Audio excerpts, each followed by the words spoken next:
Imagine standing in the crowded marketplace of Athens 2,400 years ago. Merchants shout their prices, politicians whisper promises, and philosophers gather in tight circles under the open sky. In the middle of the noise, one man does something strange. He does not shout. He does not posture. He asks a question, and another, until the proudest orator begins to stumble, his confidence dissolving into uncertainty. This was Socrates, a man with no office, no wealth, and yet the power to dismantle any argument without raising his voice. We live in a world that rewards noise. Social media, boardrooms, politics. Everyone fights to speak first, to speak loudest, to dominate the room. But the ancient Greeks discovered something different: the quiet art of making your opponent reveal the weakness in his own position. This is the secret to winning arguments without appearing to fight at all. Tonight, we're not just learning a tactic. We're stepping into a tradition of disciplined thought that once terrified kings and reshaped Western philosophy. By the end of this video, you will understand how a humble question, placed at the right time, can shift the power in any discussion.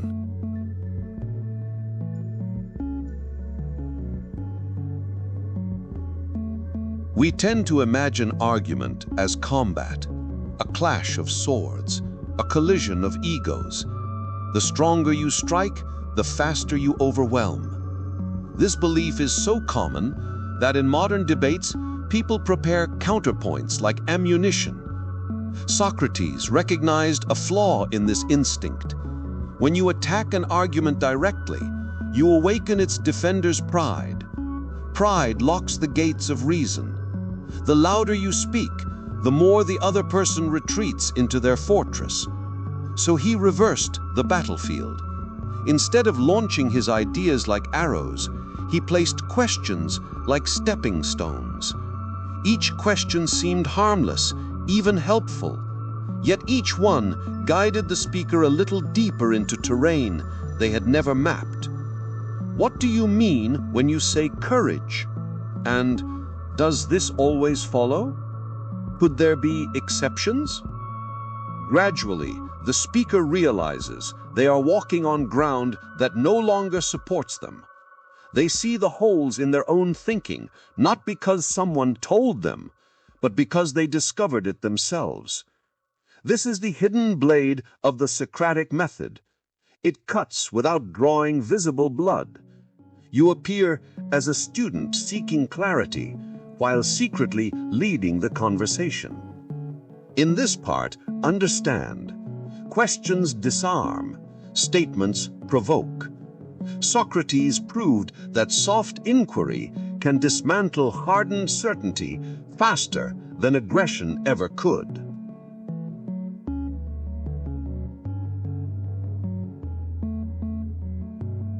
Plato's Euthyphro preserves one of these encounters. On the steps of the Athenian court, Socrates meets a young man full of moral certainty.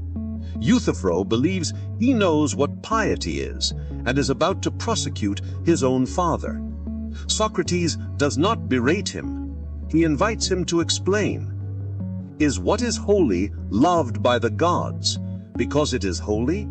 Or is it holy because it is loved by the gods? The question appears simple, but with each reply, Socrates uncovers a new contradiction. If the gods disagree, then the same act could be both holy and unholy. If holiness is only what the gods love, then their love defines morality arbitrarily. If holiness exists independently, then the gods merely recognize it. By the end, Euthyphro, who had approached the court confident and righteous, admits confusion. He walks away unsettled, but wiser. Socrates never called him foolish, never raised his tone. He simply handed him a mirror, polished by questions. For us, this episode reveals the first practical lesson. Don't rush to crush the other person's claim. Make them explore it so fully that its weak seams show themselves. That is not only more effective, it is far more memorable.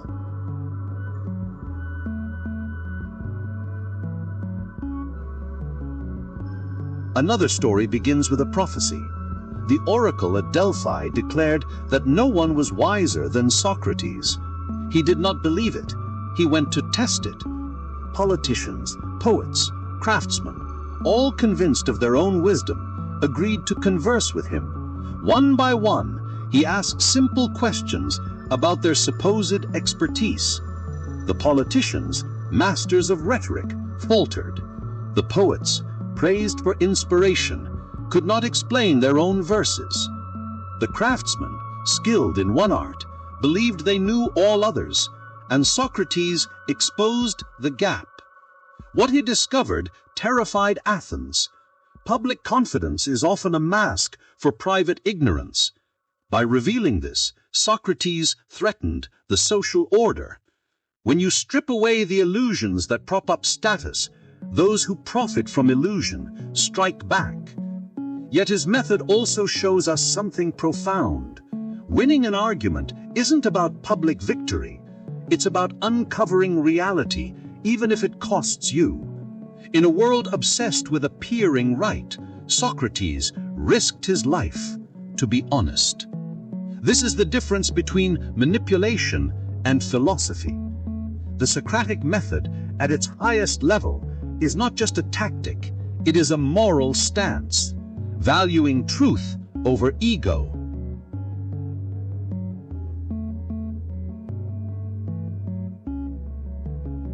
Let's break the method into its anatomy, because understanding the form lets you wield it deliberately.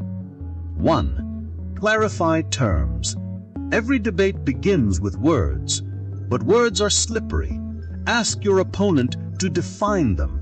What exactly do you mean by innovation, by freedom, by success? This alone often exposes fuzziness. 2. Probe assumptions. Once terms are clear, explore the foundations.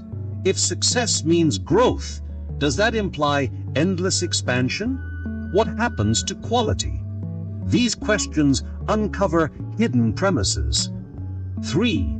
Expose contradictions. Compare what they said first with what they said later.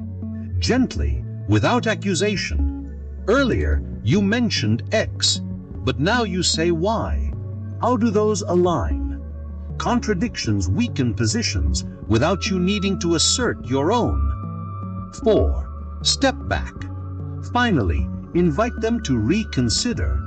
Given these tensions, would you frame your idea differently? This is where transformation happens. This rhythm turns debate into dialogue. You move from adversary to guide. It requires patience, self-control, and genuine curiosity. If you perform it as a trap, it looks like manipulation, and people will resent you. But if you perform it as exploration, even your opponent may thank you later. Remember, the goal is not to corner a person, but to corner the falsehood. That is what makes the Socratic method timeless.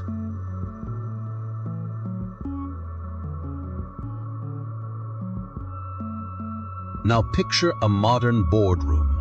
The table gleams, the slides glow, and a senior executive presents a bold strategy. Everyone nods because the presenter is powerful. To challenge openly risks being seen as negative or disloyal. This is how bad ideas survive. But you, seated quietly, apply the ancient method. You ask, what would this look like if it failed? Silence. You continue, which assumptions must hold true for this plan to work? People shift in their seats. How does this align with our stated mission? Now the room begins to think. You have not attacked anyone. You have not offered a competing plan. Yet slowly, the discussion changes direction. The team begins to adjust the proposal, to hedge risks, to see blind spots. By the end, you are not the loudest voice, but the quiet catalyst of better decisions. In business, in politics, in family life, this approach carries power precisely because it does not look like power. The world is full of people fighting to speak first.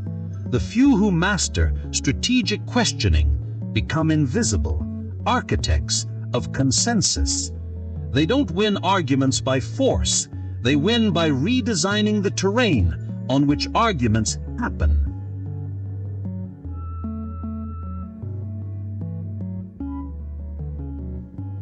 This method succeeds because it harmonizes with human psychology. Our nervous systems treat direct contradiction as a threat. When attacked, we defend, sometimes even doubling down on beliefs we secretly doubt. But a question does not feel like a threat. It feels like an invitation. The prefrontal cortex engages. Reflection replaces reflex. Questions also shift status dynamics. The lecturer claims authority. The questioner appears as a student. Yet the student guides the path. This disarms the ego. People reveal fears, priorities, and weaknesses they would never disclose to an obvious challenger. Moreover, questions plant seeds.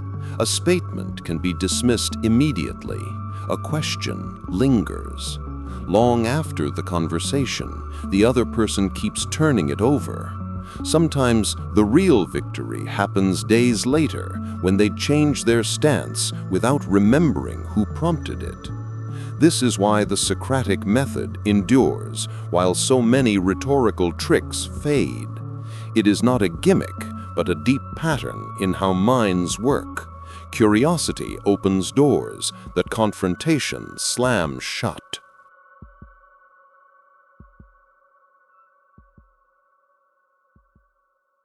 How can you practice this art without seeming manipulative? Begin small. In personal disagreements, resist the urge to declare.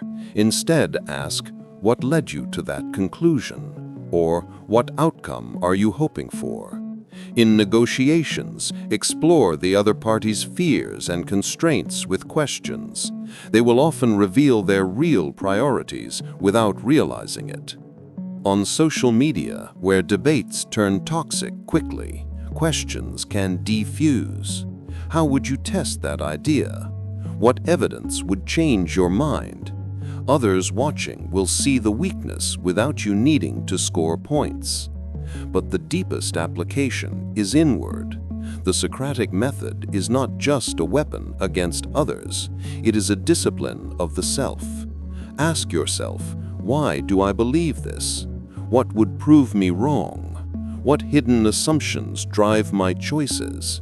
This is how you build intellectual integrity so strong that no one can shake it. When you combine outward questioning with inward examination, you become not only persuasive but trustworthy. People sense the difference. They feel your questions are not traps, but guides. This is the long game of influence, slower than shouting, but far more durable.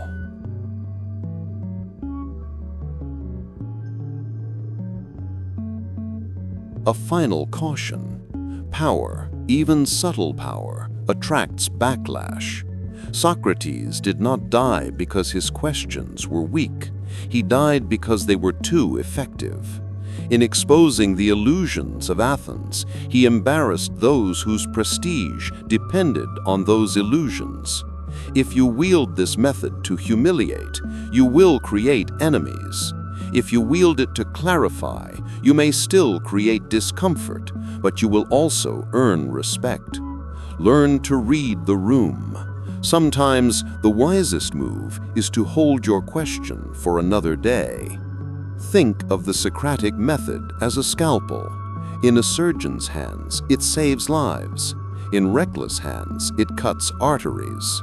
The goal is not to display cleverness, but to elevate understanding for yourself, for your interlocutor, for everyone listening.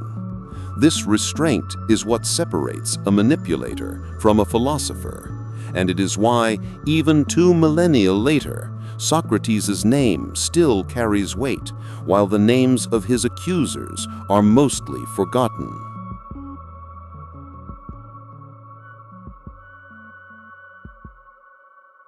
The ancient Greek secret to winning arguments is not clever rhetoric or crushing evidence. It is the art of asking disciplined questions until the truth stands alone. In a noisy world, silence and inquiry are still radical. Next time you find yourself in a debate, remember Socrates in the marketplace. Do not rush to prove your point. Ask the question that reveals the ground beneath the other person's feet. As the ground shifts, so does the power. True influence is not in having the last word. It is in shaping the words that others will speak next. This is how a man without wealth, title, or army became one of the most feared thinkers in history. And it's how you, too, can win arguments calmly, quietly, and completely.